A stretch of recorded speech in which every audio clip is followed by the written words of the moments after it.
David Martineau, président d'Habitat 44. Solène Jaouen, architecte, urbaniste. Finalement, l'enjeu, c'est de pouvoir offrir aux habitants des logements qui soient conformes à leurs attentes et aux standards de l'époque. Tout ce qui fait que, à la fois dans son logement et à l'extérieur de son logement à toute proximité, on pourra en effet avoir des habitants qui bénéficient d'un environnement de grande qualité. En tant que, on va dire, architecte et en tant qu'urbaniste aussi d'ailleurs, c'est de pouvoir révéler la qualité des logements.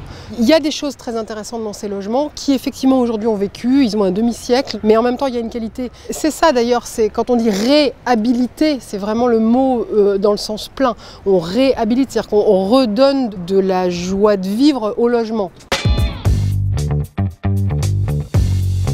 Pour Habitat 44, évidemment, ici on considère un projet qui va toucher près de 500 logements.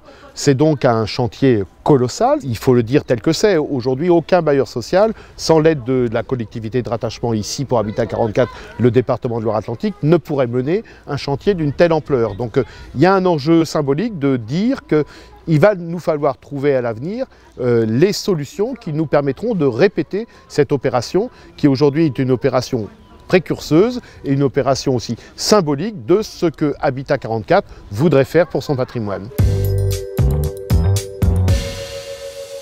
On est sur un territoire qui est un territoire de ville moyenne dans lequel on a un très gros finalement patrimoine social, donc ça veut dire que c'est un grand quartier et voilà, et le but du jeu c'est de pouvoir fabriquer on va dire quelque chose de ici et pas ailleurs dans ce quartier ici de Villeurolles. C'est-à-dire qu'on est sur un patrimoine social qu'on voit, qu'on connaît, années 70-60, monolithe, et l'idée c'est de pouvoir mettre en variation ce patrimoine et faire la démonstration de la richesse d'un patrimoine social à Châteaubriand.